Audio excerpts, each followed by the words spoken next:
Magandang araw sa'yo. May inihanda tayong isang sulatin ngayon na talagang mapapaisip ka.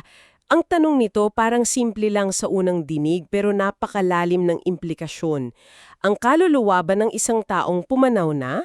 Pwede bang maging isang masamang espiritu? Oo, at para sagutin yan, yung source natin ay isang sanaysay na theological.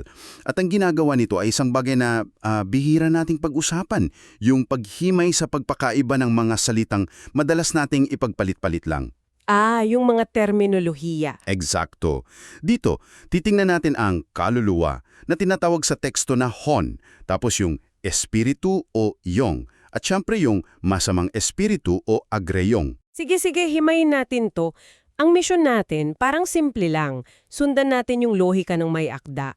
Titingnan natin kung paano niya binigyan ng kahulugan ang bawat konsepto, kung paano niya pinagtagpi-tagpi ang mga ideya, at kung yung kalalabasan ng lahat ng to. Oo. Kasi sa dulo, ang usapang ito ay hindi lang naman tungkol sa mga multo, di ba? Tungkol to sa hustisya, sa malayang pagpapasya, at kung ano nga ba ang kahulugan ng pagiging tao. At ang pinaka-interesante para sa akin dito, ipapakita ng sulatin kung paanong ang isang tila maliit na paglilinaw lang sa mga salita ay pwedeng maging pundasyon ng isang buong sistema ng paniniwala. Hindi to simpleng wordplay. Oo, pagbuo ito ng isang worldview. Tama. Eksakto. Kaya umpisahan mo natin sa pinakapundasyon ng argumento, yung mga definisyon. Sa teksto, napakalinaw ng pagkahati, no? Oo, klaro agad. Ang tao raw ay may hon o kaluluwa. Ang anghel naman ay yong o espiritu. Tapos ang masamang espiritu ayon sa sulatin ay isang maruming espiritu. Start pa lang may pader na agad sa pagitan ng kaluluwa at espiritu. Tama. At mula dyan, inilatag agad ng may akda yung sentral na argumento niya.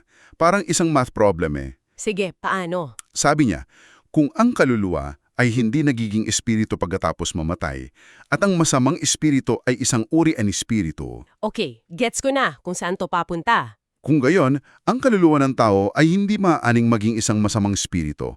Ang simpleng logic, di ba? Parang kung ang mansanas ay hindi nagiging orange, hindi pwedeng maging kulay orange na prutas ang mansanas. Dito na papasok yung mga sumusuportang ebidensya na ginamit niya para patibayin yung equation na yun. At ang una niyang ginamit ay yung ideya ng huling paghuhukom. At dito nagiging mas malaman yung usapan. Ayon kasi sa teksto, sa araw ng paghuhukom, yung itatapon sa lawa ng apoy ay ang kaluluwa at katawan. Kaluluwa at katawan? Sa orihinal na wika, hongwa, mom. Hindi sinabing espiritu at katawan. Binibigyan diin nito na para sa hustisya ng Diyos, ang kailangang humarap ay yung buong pagkatao mo noong nabubuhay ka, kaluluwa at katawan. Teka, linawin natin. So parang sinasabi ng may akda na kailangan buo ka para mahatulan. Kung ang kaluluwa mo ay naging espiritu pagkatapos mong mamatay, parang may kulang na sa'yo. Ganun ba? Iyan mismo yung punto niya. Parang may problema sa lohika kung magiging espiritu yung kaluluwa. Okay. Kasi, para masunod ang patakaran ng paghuhukom, kailangan mo munang bumalik sa pagiging kaluluwa para maisama sa iyong katawan at mahatulan. Parang ang labo, di ba?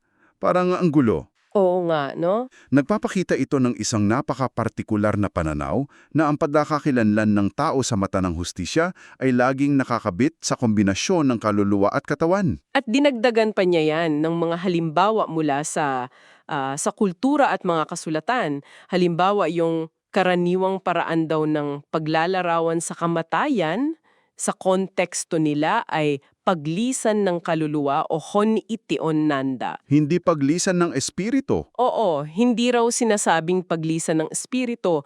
Maging yung mga martyr daw na sumisigaw para sa hustisya, sila'y tinutukoy bilang mga kaluluwa, hindi mga espiritu. Parang sa bawat pagkakataon, pinapaalala ng ang esensya ng tao na nananatili ay ang kaluluwa. At iyan ang perpaktong tulay sa susunod na malaking tanong.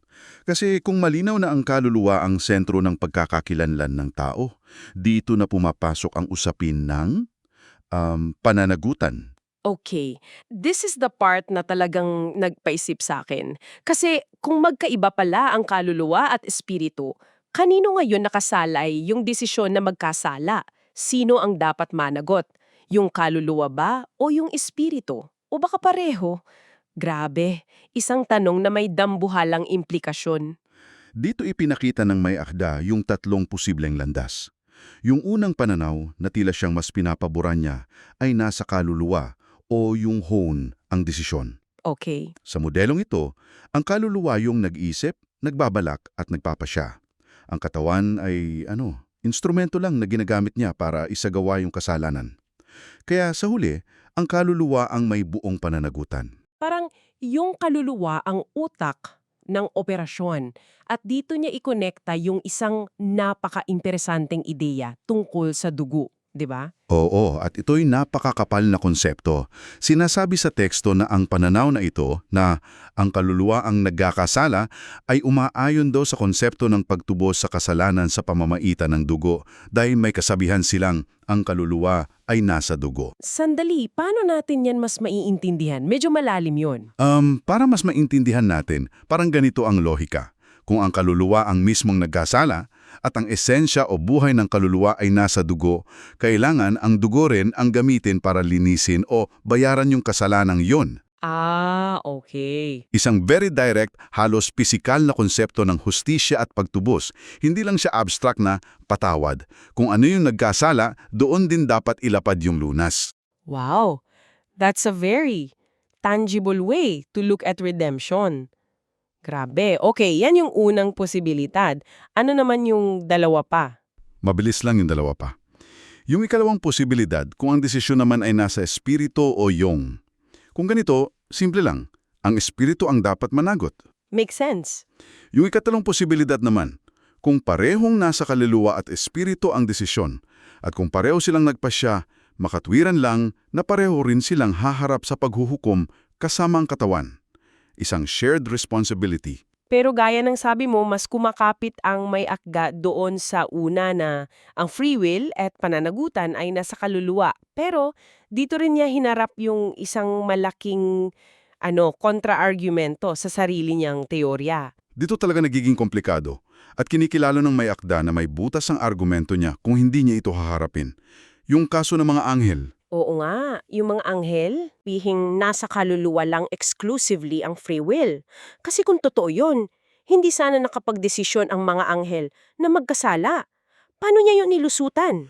Ang totoo, hindi niya ito direktang sinagot o nilusutan. Inilatag niya lang yung katotohanan to.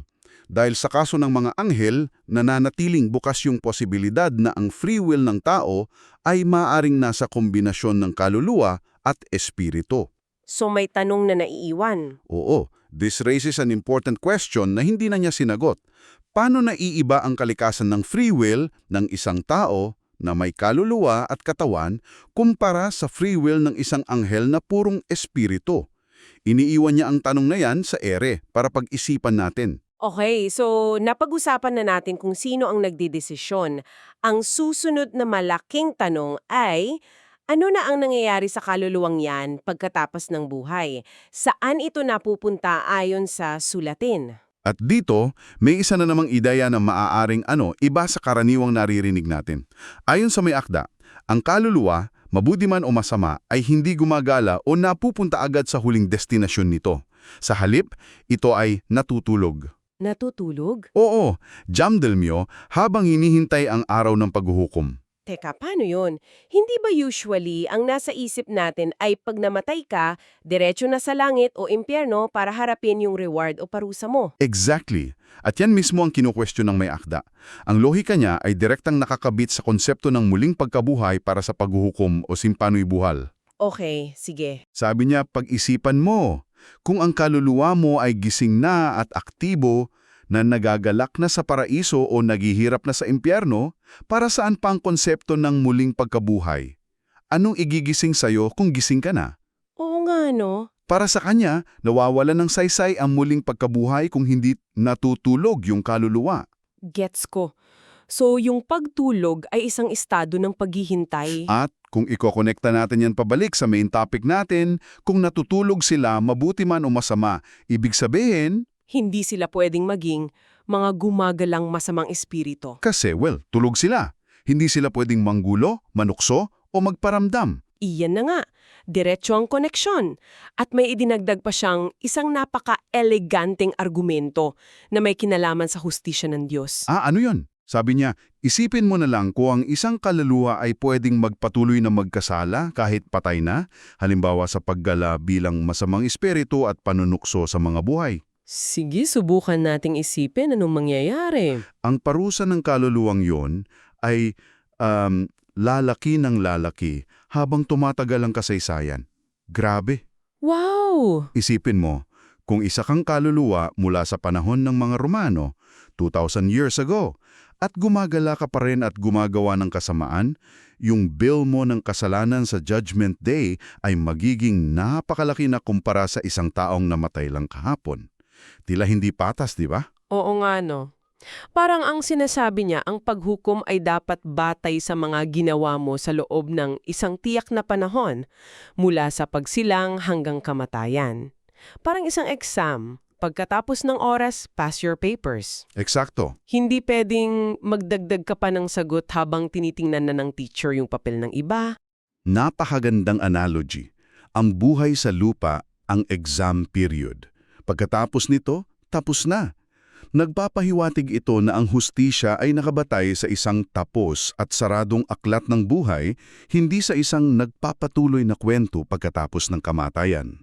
At dito na tayo sa huling argumento, na para sa akin, ito talaga yung mic drop moment ng buong sulatin, yung papel ng katawang lupa. Dito talaga lumalabas yung theological na bigat ng pagkakaroon ng katawan.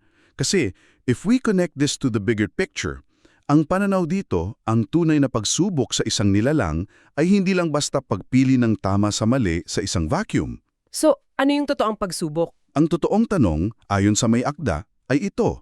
Kaya mo bang mahalin ang Diyos at ang iyong kapwa habang ikaw ay nasa loob ng isang isinumpang katawan na puno ng makamundong pagnanasa, gutom, galit at pagod? Maraming paniniwala na ang katawan ay parang kulungan lang ng kaluluwa.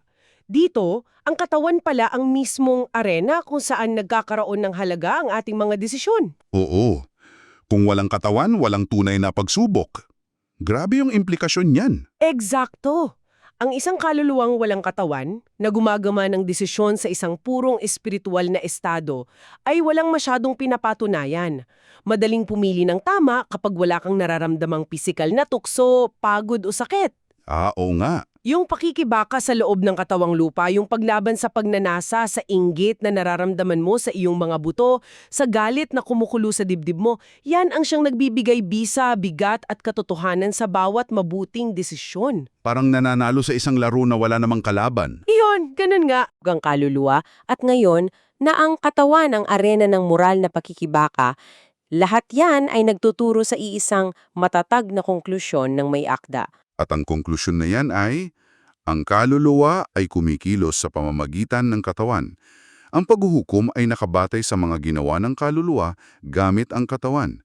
Ang katawan ay hindi lang isang sisidlan, ito ang entablado. So para sa kanya, Kaya para sa kanya, ang ideya na ang kaluluwa ng tao ay nagiging isang gumagalang masamang espiritu ay hindi katanggap-tanggap dahil ang buong laro ng moralitat ay nangyayari habang may katawan ka.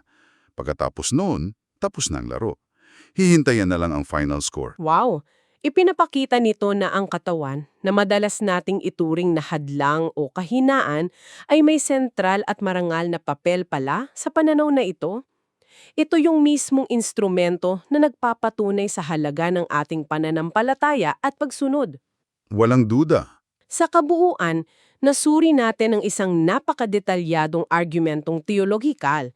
Sunod-sunod nating hinimay ang pagkakaiba ng kaluluwa at espiritu, ang pinagmumula ng free will, yung kalagayan ng kaluluwa pagkatapos mamatay at ang napakahalagang papel ng ating katawan. Lahat yan konektado. Oo, ang buong argumento ay maingat na itinayo, bawat piraso ay sumusuporta sa susunod para lang patatagin ng isang idea. Hindi nagiging masamang espiritu ang kaluluwa ng tao. At mahalagang tandaan gaya ng lagi na ito ay isang partikular na interpretasyon.